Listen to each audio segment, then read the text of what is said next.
All right, so welcome everyone. Thank you so much for joining us today. Today we have a very exciting panel called Behind the Controller, What Parents Need to Know About Gaming Safety. Today we have experts on the call who are going to talk through some of the very common topics that parents have when it comes to gaming and safety, from permissions controls, trust and safety, and then some practical recommendations, what parents can do today. A little about the organization before we kick it off. So the organization is the Lioness and Sinks, in which our mission is to empower women to protect themselves in our physical and digital space. We do both digital privacy webinars and self-defense classes, bridging the gap between our digital and our physical safety in our education practices. The Lioness and Sinks is a physically sponsored 501c3 nonprofit, thanks to the Hack Foundation, also called the Hack Club. On the bottom right, you can find multiple ways to connect with us, from our socials, our website, and our email. If you don't get a chance, next week we have our family digital safety and privacy conversation, where we're going to talk about the hidden threats in these online spaces. When it comes to family safety, we're going to go into children's safety, domestic violence, trafficking, stalking, and much, much more. So you can sign up at the link on the right, and we hope to see you there. Some resources for you if you're interested. We have some online resources that go into travel safety, protecting yourself online in social media space. If you're dating, some tips and tricks around that. If you run a business or if you're an entrepreneur, some considerations on the safety, privacy as you're creating your business and as you're flowing. And for our parents, we have resources on keeping them safe online, and additional resources on what's to happen if something terrible has happened with them with online predators. And with that, here's more ways to connect with us, and off to the speaker. I'm going to kick it off with Jessica. You introduce yourself. Sure, yeah. Thanks, everyone. Thank you, Yesenia, for having me today. My name is Jessica Weiland. I am an account manager for IOActive, who focuses on adversarial assessments. But I'm here today as a mother of two boys who are quickly breaking into the gaming world and helping kind of spearhead the conversation around what we need to consider as parents, what we should have our eyes out for, and how we can implement this in our day-to-day without being a helicopter parent. Thank you. Aaron? I'm Aaron Birnbaum. I'm chief at cybersecurity. Our product is Travis, cybersecurity platform. I'm here as a father concerned about not only my child's welfare, but the welfare of other children, and to provide my perspective. Love it. Greg? Yeah, hi, my name is Greg Posner. I'm the founder of Player Driven, and we are a platform that talks about the gaming industry, but focusing on the tools and the communities that are out there and how you can protect each other and how you build out content to help keep people engaged while keeping them safe at the same time. And I am also the father of two children who helped me kind of push this agenda forward. Been such great help. And Jared? Yeah, hey everybody, Jared Coulter. I am a senior director for Ransomware Operations Center for Halcyon, an anti-ransomware company. But as it relates to this, I have spent a good part of my career bypassing security controls just like this on the offensive side of security, and doing so for some of the major gaming studios out there. And most relevant is I'm also a father of two. They are older, so success is yet to be determined in this regard. They seem to be doing okay. Yeah, I think success at that point is, a day of life minimum.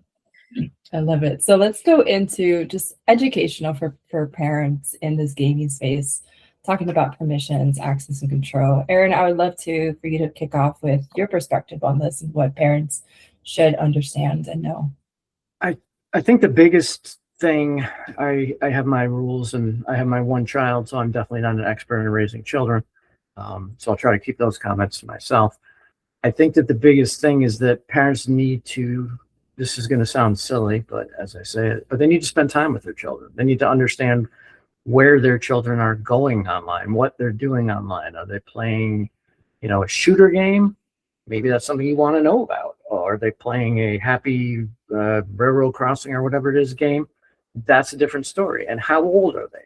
Is the game age appropriate for them? Is the content age appropriate for them? A lot of times we find that around, in my experience, about 12, 13, dad and mom know nothing and don't want to talk to you and everything like that. Well, at least in my experience for a little while. And in that situation, you kind of have to force the issue. You have to say, hey, my deal, as it were, with my daughter made a presentation, PowerPoint presentation on why she should be allowed to have Snapchat on her phone, because she had a phone because she was doing a lot of activities and she needed to call us. And I still tease her about that. But she understood what was going on. She understood that there were people that were out there that were not nice and not good. As a woman, she received unsolicited pictures, we'll say, starting at the age of like 12, which was disconcerting to say the least. But I have a very good relationship with my daughter. I'm not saying other people don't, but my deal with my daughter is I can take her phone anytime. I can look through it. I can look through everything. Direct messages, pictures, photos, everything. And she knows if she tries to hide stuff that I'll probably find it.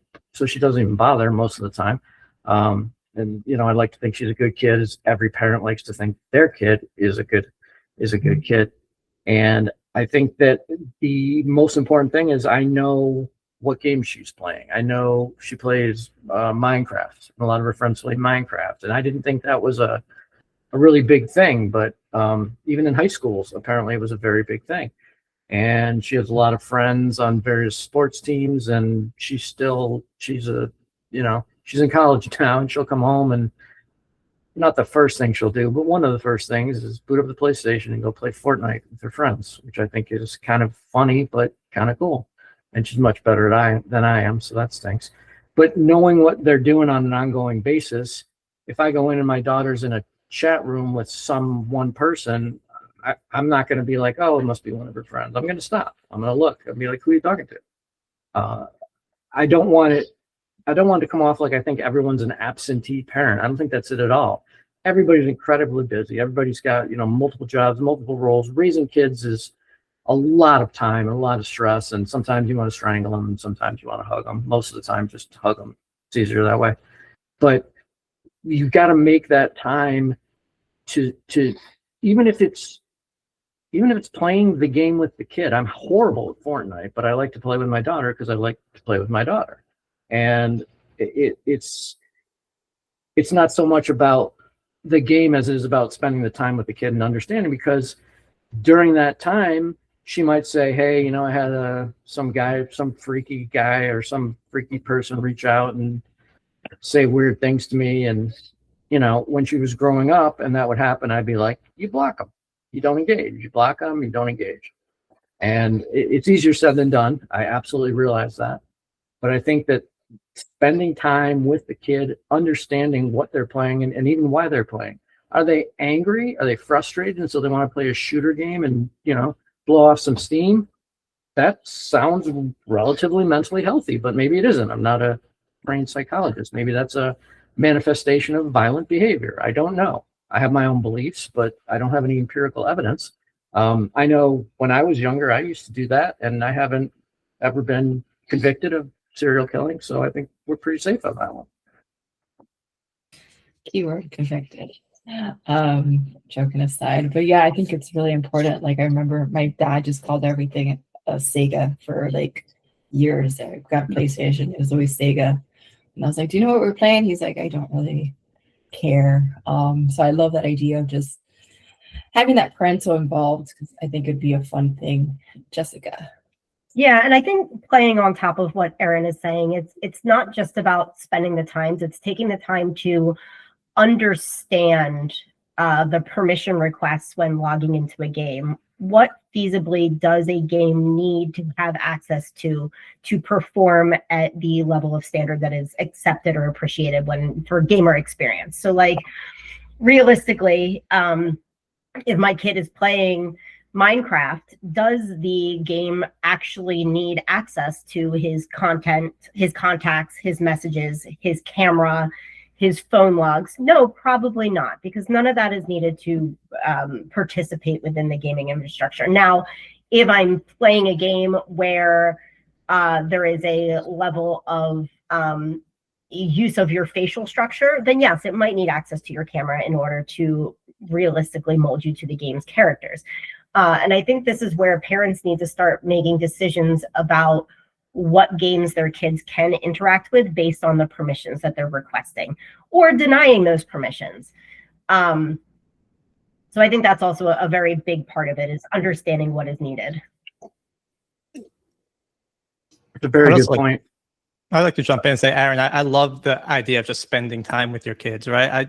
My son is 7, and the other day I asked him if he can show me his house that he's building in Minecraft. I don't know what I signed up for. For the next 2 hours, he was walking me around this block of a place. So it just didn't look amazing, but he was so proud of it. And I think kids are so excited to be able to play with you, especially when you're a younger kid, right? They want to show how proud they are of these things. And when you start communicating with them in their language, they're going to start talking back to you more and being excited to show you this stuff. And I think it's super important. And I agree with your points, Jessica, as well, right? Make sure what the permissions are. I think it also gets very jumbled these days, right? For a game like Minecraft, you're wondering, why do we need the phone access? Well, you are communicating with other people across the web, and it's going to, so I think for most of these big games that kids are playing, your Robloxes, which I'm not going to say isn't safe in this, it's safe, but you have to, I'll talk more about it when I'm up, right? You have to understand the permissions are there, most of them for some reason, especially if you're installing a known game. It's when you start going to the shadier games, for lack of better words, where you start wondering why does it need access to this specific folder. But you should always be aware of the permissions that are coming out. Agree. And I will say this as well, and this is something that I'm coming up with my 3-year-old, is how do we, because while the game they might be playing is age appropriate, often the advertisements that come up because they have these, you have to watch an ad in order to get to the certain part of the game, those aren't always appropriate for the age demographic that they are. And I think this is where, going back to what Aaron is saying, is being an active parent and watching what your kid is doing, or at least listening in the background. Because let's be honest, sometimes we do hand our kids our tablets because we have to get the dishes done and we have to fold the laundry, and like there's just so much things going on. But actively at least listen, because then you can immediately shut down if something pops up within an ad that shouldn't be there based on the age or the content that you or your child interacting with. And I think there's something kind of in between the lines there, Jessica, that's worth mentioning. I actually wrote it down as a note. And a good idea, I think, is to have your kids play in public areas of the house, not taking a game or console or whatever and playing it in their room. The age dependent, of course. All this is age dependent and within your parenting limits. But I think that's key to exactly what you're describing, making sure that those games are only played in public areas. There aren't computers or tablets allowed in bedrooms. How do you, I think it's a good idea in theory, don't get me wrong, but like, how do you tell a teenager not to go into the room with their laptop and play a game? That's Leave yeah, the door open? Yeah, exactly. And that's what I mean by age appropriate. Because if you're comfortable with your teenager playing a game in their room, that's fine. But especially at the younger ages where we're worried about them being more impressionable to these ads, I think that requirement is probably a better idea. 7 to 10, whatever your limits are. Make sure you set them and are clear with your children what the limits are. How do you punish them if they violate that? It's a rhetorical question. Sorry. I mean, Yeah, we have a section on practical advice. I think that we can talk about that. Yeah, there are ways. It requires, and I think another key theme that folks will hear is, be prepared to roll up your sleeves a little bit, get involved, and especially when it comes to implementing these controls, that's required. it's funny because when my daughter was growing up and she didn't do something she was supposed to do or did something she wasn't supposed to do, I would just say, give me your phone. And it would be like the worst thing in the world. Just beat me, Dad, but give me my phone. And so I was like, well, this is going to be easy. Clean your room. No, give me your phone. Okay, I'm cleaning it. So I have to say it was kind of nice, actually. Not that it was a regular occurrence, but because I have a wonderful child, of course. But that is such a just like a weird concept to me. Like I can understand, hey, you can't use the PlayStation or you can't use the Nintendo or whatever it is. I get that, like from a father perspective. Wow, this is great. I can control my kid. But part of me is like, wow, that has so much control over her. That's a little scary to me, that she will do whatever it takes to get that phone back.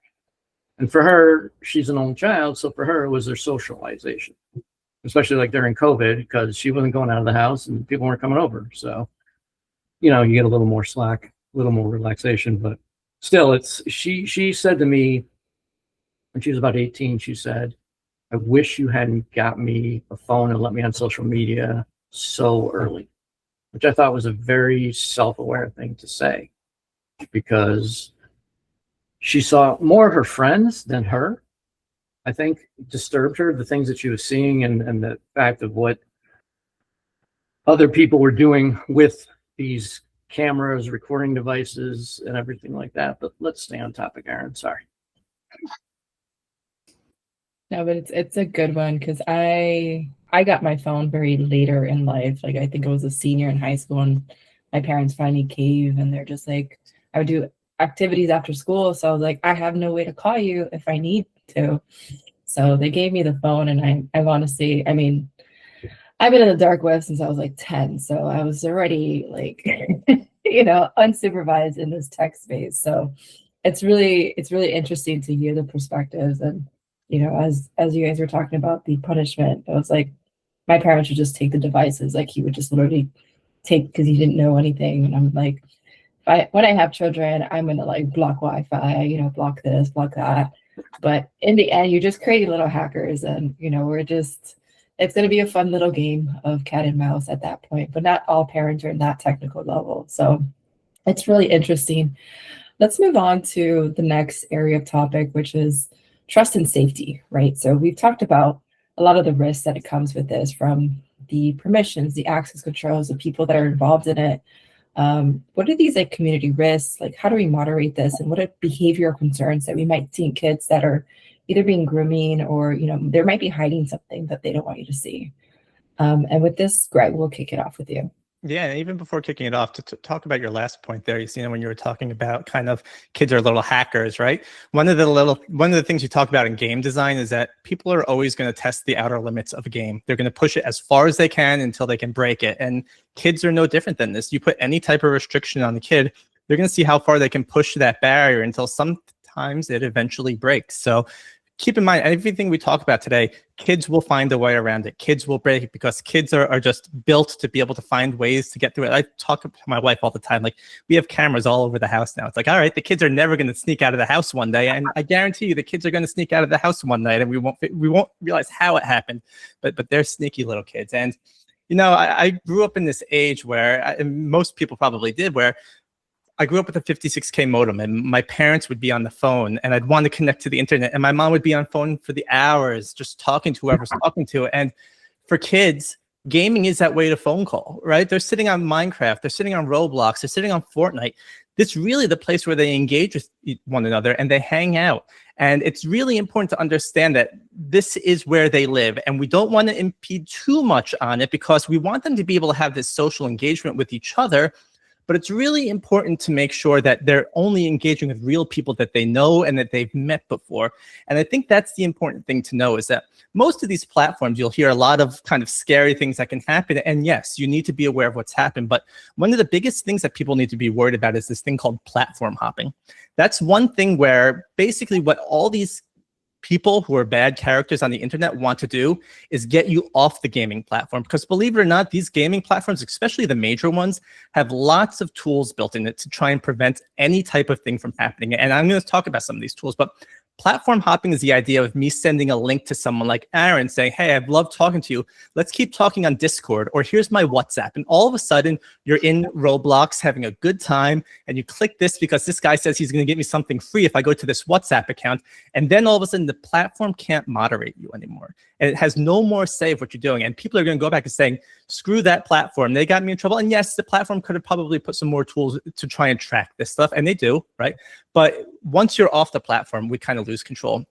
So taking a step back, it's important to know that there's a lot of moderation tools out there, and it's a very big growing market right now. There's tools such as a company called Modulate. Modulate takes voice-based text in real time and will find any sort of nuances or weird things that people are saying, whether it be racism, whether it be grooming, and it picks up on it in real time.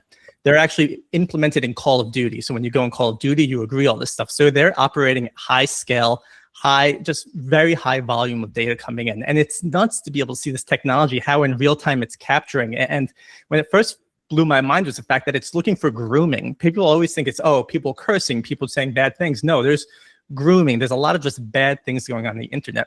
There's tools like CheckStep. CheckStep has the ability to monitor real-time communication back and forth using all public models, using things like ChatGPTs, saying, hey, we're looking for all these things. It's not just people saying the F word, it's F ampersand, right? That's spelling it in all different ways where kids talk these days, because kids are a lot smarter than we are when it comes to this stuff. So these models are being updated all the time to be able to check this stuff.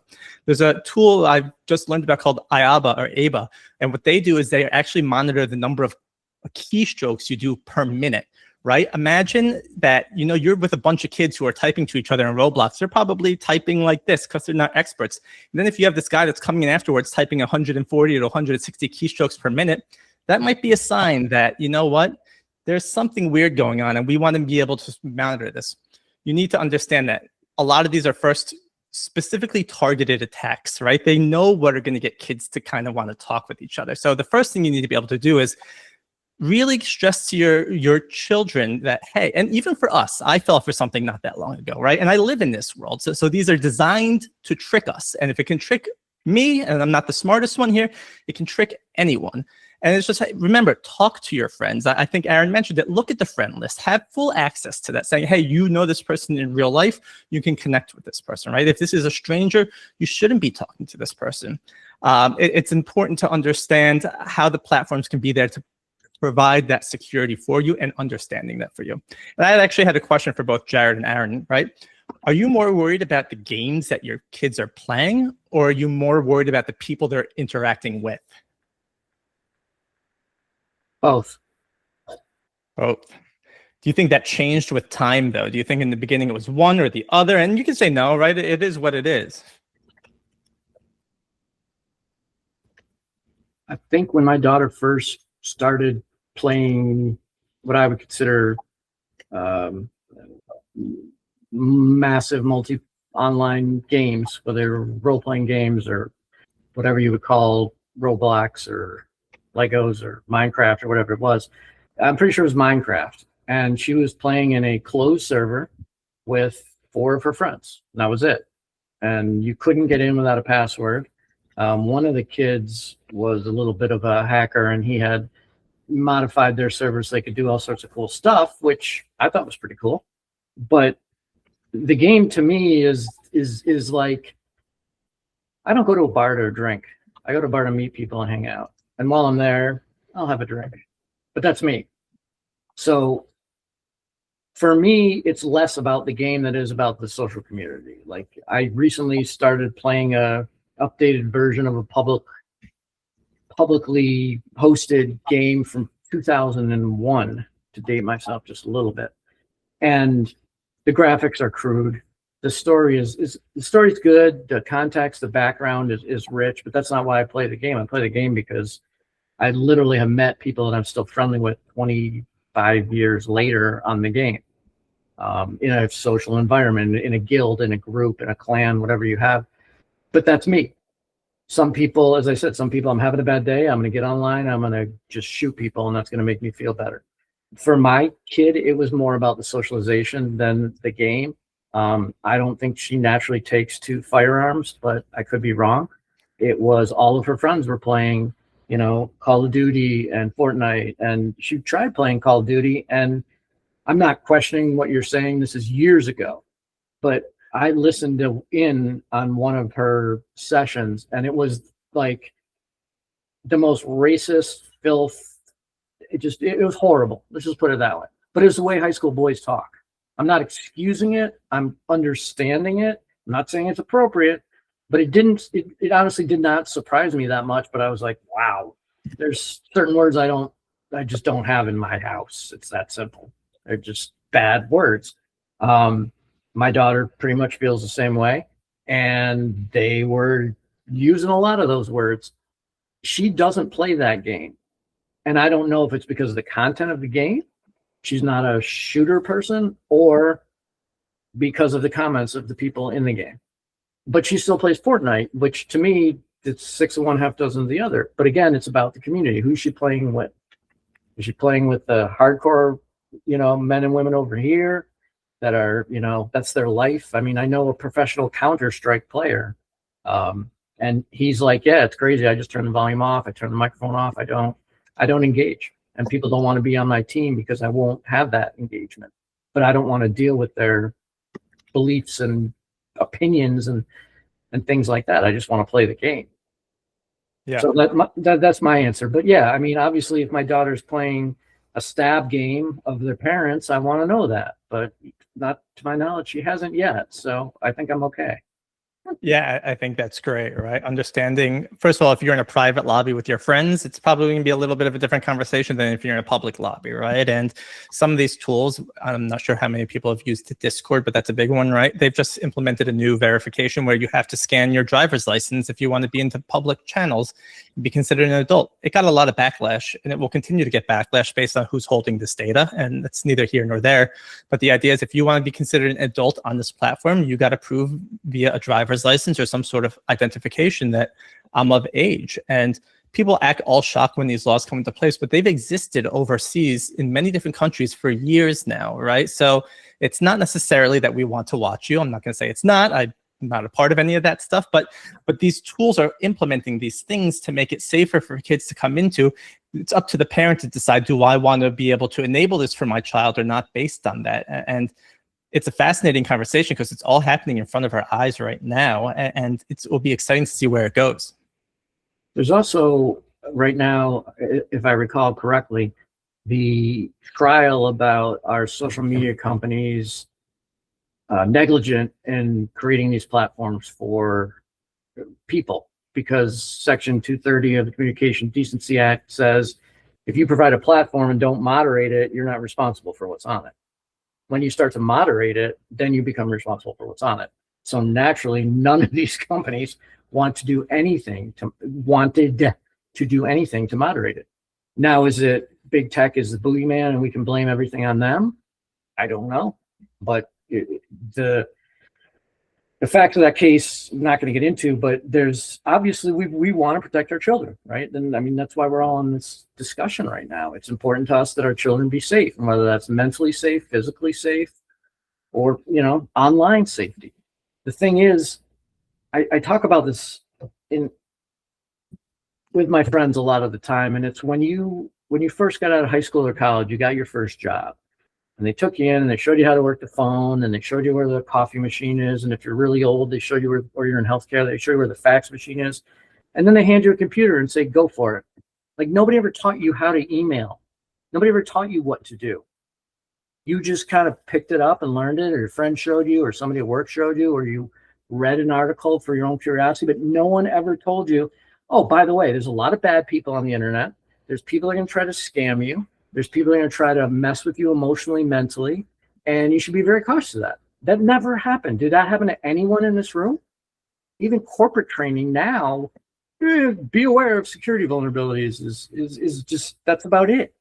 But we were never taught. So when we make mistakes, oh no, I clicked on the link, and yeah, like Greg said, I'm in this industry. I have clicked the link. I've done it more than once. I admit it. And lately, it's getting crazy how good it is. But if you can't, I think as a security person, you need to be able to, if you haven't, you haven't. But I admit it. I did it. I'm human. Don't be upset. Don't hide and not tell anybody. Oh no, I might have clicked the link. Say something. Unless, of course, you're in an environment where they start yelling and screaming and penalizing you, and then, well, it's a whole nother discussion. But kids were never taught. There's no class. I took a typing class when I was in high school. I don't think there is a typing class. I don't think there's an online safety class. I don't think there's anything. And yet we expect these kids to just, how do you not know that? And Aaron, I think this, oh, sorry, go ahead. No, you're good. I think this links back in part to the question that you asked about punishment a little bit earlier, where is punishment the right course of action for when kids misstep within these types of conversations? And I would venture to say no. While yes, they need to understand that there's ramifications for what they do online, I think having an open dialogue with your kid where they feel comfortable coming to you, or they feel that it's less of a, hey, I'm scolding you for what you've done wrong, will make them more aware and make them more willing to come to you and say, hey, I'm having this conversation. I'm not sure how I feel about it. Can you help me navigate it? Kind of thing. Kids are going to misstep. They make mistakes. And I think if we scold them and smack them on the hand for it, at the end of the day, we're just going to create a culture where they're not going to come to us with these types of conversations or these questions. And that's what we're trying to avoid. It's the same thing that we look at with enterprise phishing awareness, where like we spend all these time spending phishing campaigns to our employees, and then we smack them on the wrist for getting it wrong. And then they're like, well, then I'm just not going to report it when I see anything anymore. Like, that's a great point, Jessica. I did a podcast with a psychologist. Her name's Ruth Diaz, and she talks to trolls in VR environments. Her whole goal is to understand why people are going to start bullying people. And first of all, the parallels you see from bullying in real life to bullying online are strikingly obvious. And it's really scary to be able to see how young kids have to deal with bullying in all environments of this. But you want to understand what is the appropriate course of action to take when there's a troll or a bully online.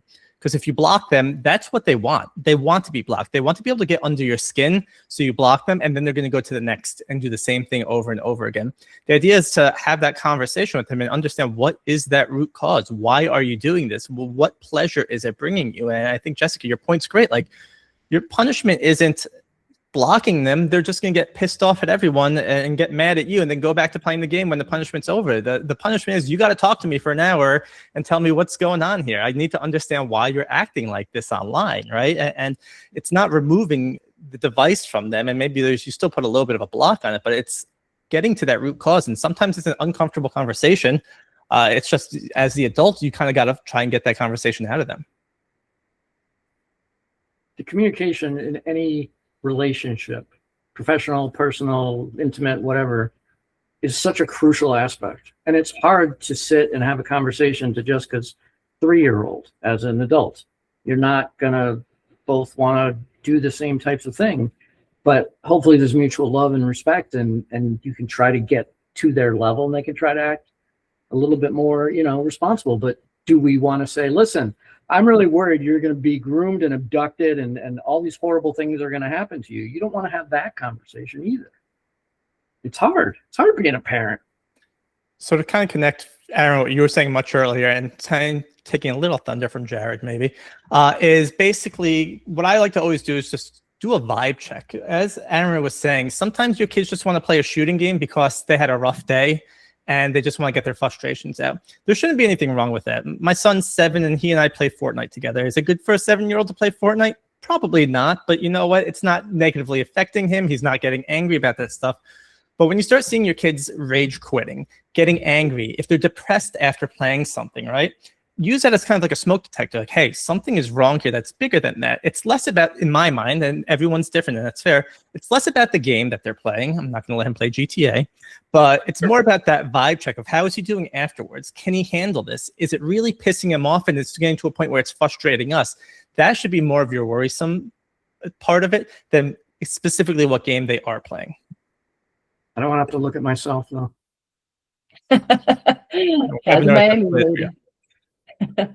Damn you, Mario. It's a me. Definitely as a Miami native, I'm worried and excited. I'll just keep it at that by GTA Miami. See what stories come out. Jared, I'd love to bring you in for this piece of, trust, safety, these different risks and behavior concerns, and get your perspective. And I know Greg posed the question, if you're more concerned about the game or who they interact with. Yeah, and frankly, it evolved as they aged, right? My son, for example, we'll just say from like 7 to 13 even played Wizard 101, which is an age-appropriate game, at least in my opinion, but, has all of the same risks that we've just discussed in terms of interaction with other folks. As he got, I guess the short answer is initially I was way more worried about the folks that he was interacting with and the game. The game that he was playing, well, I should say for both kids, kind of fell off. If my 16-year-old wants to play Call of Duty, I'm okay with that. He even went on to, anyway, I'm okay with that. Still concerned about the folks that they were interacting with, especially my daughter. I think that this is my opinion, so please bear with me, that women and girls especially have a tougher time online. There's no escape. And that applies for boys as well, or anybody, any child. It's more difficult to escape and to turn off, which is why I think establishing not punishment, but limits is important. Because you're not punishing, you're just saying, look, after 9 p.m., you're not playing video games. But really, to kind of round out the initial question, I was very interested in who they were playing with as well as the game they were playing. But the types of games, like I said, I was less concerned about as they aged, but still concerned about who they were interacting with. Because again, that if we're not involved, it never ends, right? They go to school, they have their phone, they come home, they have their phone, they jump on Xbox or whatever, it's always there. So enabling them to take a break, actually, my daughter in particular appreciated it. Not everybody's will, but just something to think about. And hopefully to answer the question. I have a unpopular opinion, I guess the phrase is. And maybe I just don't understand, which is highly possible. If I have my phone and I'm on a forum, a community, a game, whatever, and somebody starts being a jerk, I turn the phone off, or I put the phone down, or I leave. Same thing if I'm sitting in front of my computer online. I understand that bullying is a psychological tactic, and it's not as easy as, well, I'll just put the phone down. But if I'm getting abused on a platform like Facebook, for example, I don't have a Facebook account. But if I did, and somebody was abusing me on an ongoing basis, I would stop going to Facebook. Now, I am an old man, and I have lived through a lot of stuff. I'm not a 13-year-old kid. I'm not a 6-year-old kid. What is to stop them from just not engaging? And Senia, you said that I'm sorry, Greg, you said Professor Diaz tries to engage with them and to understand them. I would just not. And so I feel horrible for people that are being bullied online. Don't get me wrong on that one. But part of me is like, just stop. Just don't engage. Like, if the phone isn't on, if I'm not answering the phone, if I'm not in the whatever the means of communication is, you can't hurt me. So why is that such a problem? I'm not, number one, I'm, in my late 40s, so I have the same issue as you. But, we also grew up in a time where the pressures and this just didn't exist. So every time, somebody posts something, and let's say my daughter didn't have her phone, when she goes to school, then she feels left out because everyone's talking about whatever somebody posted on whatever forum it is. So I think the social pressures are greater in that age range. That's at least what I've seen. That makes sense. Makes sense. It's just like, I'm like, my daughter got sent a picture And I was like, now block that person. And to me, the problem wasn't over, but ongoing problems were. But you bring up a very good point, and when you talk about the addiction of social media and everything, and kids, it's tough. It's tough being a kid. It's tough being a parent, and to be able just to say, hey, you know what? Hey, did you see what blah blah blah posted, or this music, what Bad Bunny did, or something like that, and all the kids love Bad Bunny, and you don't know, then you can feel ostracized. I don't know. Like I said, I think it's a horrible thing. It's one of those things where I'm like, just, yep, I'm being bullied, mom and dad. All right, well, give me your phone. No, no, no, no, no, no. I'll be bullied. I'm okay with that. But let me have my phone. It's something that's interesting. I feel like there's a lot to that because like I grew up where my dad, I think it's also the environment you grew up in. Like my dad was a martial artist. He taught us to fight and he taught us to fight back. So when I would be on Unreal Tournament, I'm aging myself, StarCraft, Diablo, whatever it was. And, you know, they heard I was a girl and they'd be like, and I'm, you know, I grew up with 3 brothers or a brother and 3 cousins. I just consider my brother. I'd be like, no, no. And I'll start rage fighting with them because I was raised with boys and I was taught to fight back. And I think that's just an interesting perspective of just, I'm thinking to myself as a young girl on these channels, you know, just like rage fighting with them because I wanted to prove.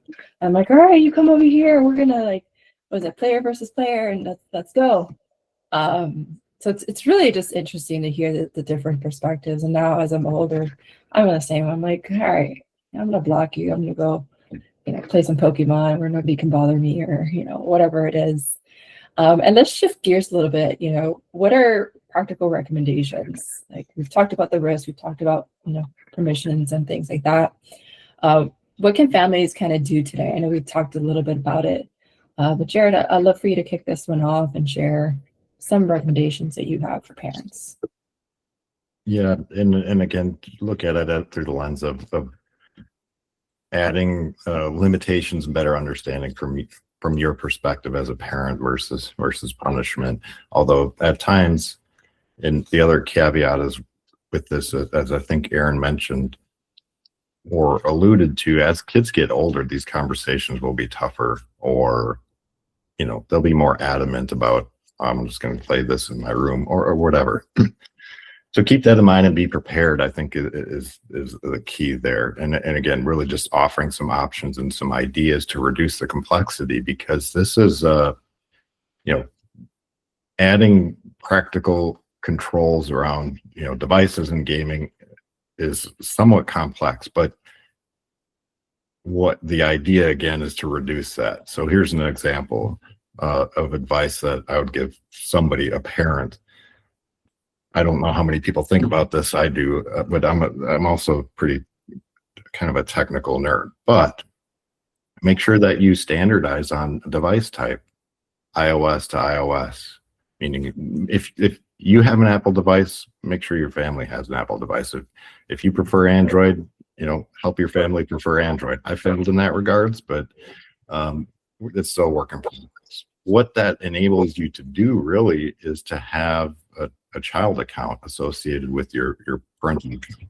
And again, as your children age to become teenagers, you can remove the child account version and get them their own. But especially in Sunny, you'd mentioned you had maybe gotten a phone early. We did the same thing for the exact same reason, or you got a phone later, but we did the same for the same reasons. Kids are involved in activities. We need to get a hold of them. It's super convenient. So we got them smartphones.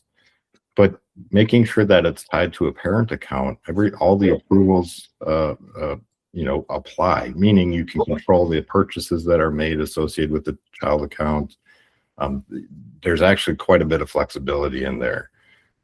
You can set app limits and timers for those accounts as well. So that's why, and it's much easier if you have the same device type. Like I said, Apple. If you have an Apple account, it's easier to set up a child account. Not that you can't add those same limitations on someone's Apple device if you don't have one. It's just much more difficult to enforce. They can just go in and change it. which is also another practical advice because uh, they are little hackers, right? Your children will bypass everything. I, for 20 years, or I should say for 15 years of my career, I was a hacker. I bypassed all of this stuff as my job. In raising a son, I implemented all of the restrictions. I essentially shut his internet off at night at 9 p.m. Kids are going to Google just like you're going to Google how to implement this stuff. So he figured out he could change a certain setting in his device and he could play video games. So I, of course, discovered this the next day and re-implemented. And I said, dude, I do this for a living. We can just go round and round, or we can just agree that this is the limit. And we did agree. Anyway. Yeah, but that's an example of additional controls. You can implement them on the device level. You can implement them, on the console level, whether it's PlayStation, Xbox, but also the most definitive way is, again, at your network level. You probably get a modem from your internet company. You may have to purchase an additional router. It depends. And this is where kind of rolling the sleeves up happens. You buy a router, become familiar with the parental controls. The other stuff doesn't necessarily matter. I'm a security guy, so I would say make sure you change all the default passwords, all that stuff. They should walk you through that these days, but who knows? But make sure you understand the controls that are available to you and how they're implemented, because you can do it by device. Like my son's specific devices were not allowed after 9 p.m. My devices were fine. My wife's devices were fine. But you have to get a little bit in the weeds there, and same with all the other protections. But I assume if folks are here, they're interested in these types of things and are willing to do a little bit of work.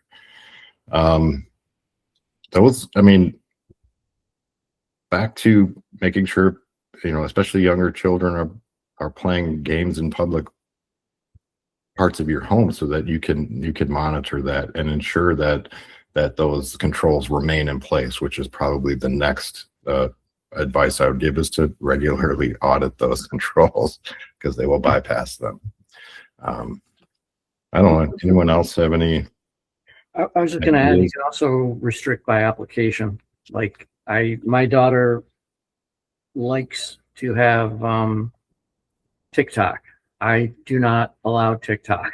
So when she comes home, she can't use TikTok, or she has to go through her cellular carrier, not the wireless carrier.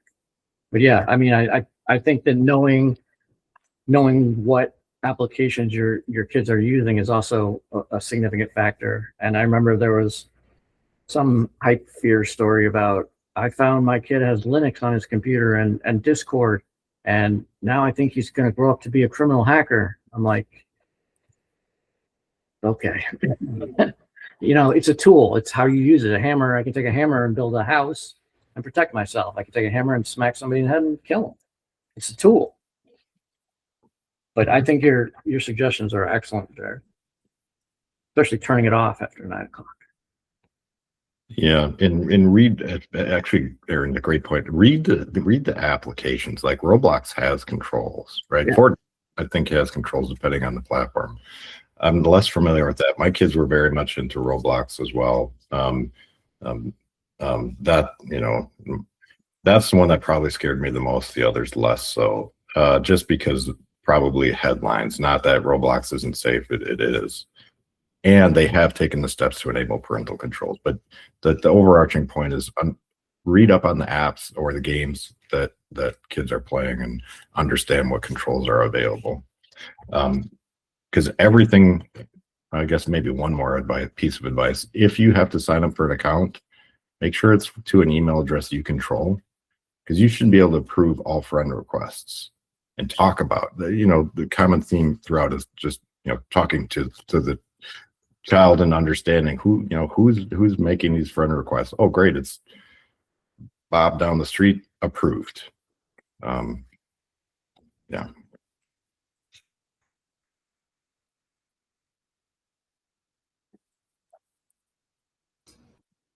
Awesome. Greg or Jessica, any thoughts? or additional things to add? I was just so shocked at everyone's TikTok response, and I'm so curious. Is it just because you still think it's the CCP stuff? Is it just other reasons? I mean, what makes it any worse than Facebook? I'm not sure if it's worse from a. I think it's the instant gratification from a kid's perspective, from a learning perspective. It's just the constant 30-second clips are really bad for the educational development of a lot of children. It reduces their ability to focus on larger groups of content, which I think is very important, given the fact that we've seen a digression from people's ability to scientifically reason these days. So I think that's it for me. It's nothing to do with the platform itself or anything towards the content that may or may not be on it. While I think a lot of it is garbage, I think it's just from a educational perspective. I wouldn't let my kids on it. That I agree with. It's the cause of ADHD everywhere, I feel like. Yes, we are all squirrels chasing many different nuts at any given time. That's for why. me, I put the link in chat. That's why. all right, let's click on this random link. Make sure That's not ignoring all of our safety. For me, Gotcha. was a lot of the data acquisitions that they were doing before the US bought it, and knowing how corporations work, it's going to take them a long time to actually remove all those processes and clean up how much data, what data they collect. So I just believe, it's a merger and acquisition. They just, the threat comes from one country and goes up to another. And, I worked in security for so long, corporations, and I'm like, maybe in 5 years I'll think about it. But right now, there's that and how easy. I'm already stuck on Instagram, so. But you have, oh my gosh, Kat, you have perceived enemies, I'll say, that have a different mentality. They play a long game. They're sucking up every bit of data they can suck up. Now, they don't care what it is because it's data and it's knowledge. And at some point, they'll have AI and quantum computers, and they'll be able to have a huge universe to play with. Well, as of last month, all the data is now Oracle's, not China's anymore. So now the question is that better or worse? Pick your poison. I will say something, because I actually recently just started looking into this. Oracle has, by default, security settings activated in their Oracle Cloud. No other provider does that, which really impressed me, because the number of times when I'm sure we've all found Open S3 buckets, Azure repositories, exposed credentials on GitHub, whatever it may be, by default, you can't find an empty bucket or whatever the equivalent is in Oracle Cloud. And it really impressed me, because to me, that's a duh. But apparently to a lot of other companies, it's not. And now they're, I guess maybe that was the plan, and now they're selling security services to make more revenue and make sure you're secure, as opposed to just being secure. And I don't work for Oracle. I know people from Oracle. But I honestly really impressed me, and it kind of frustrated me, because somebody asked me, hey, can you see if there's anything exposed on Oracle Cloud? And I said, I don't know it. So I went to learn it. And that was very impressive to me. With all the press they're getting, both good and bad.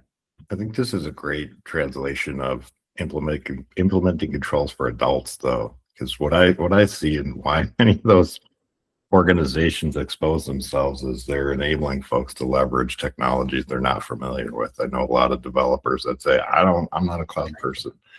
Well, why are you spinning up cloud resources that are exposed to the internet? Anyway, terrible aside, but we all feel the same way. Yeah. Teaser for the next webinar. Yeah. This is awesome. I know we kind of side rabbited a bit into another whole, but still important conversation for parents. But we got 6 minutes left. Any questions from the audience, feel free to put it in chat. In the meantime, Jessica, we'll start off with you. Any last minute thoughts, advice that you want to share out, things that we may not have been able to talk on as we close this out?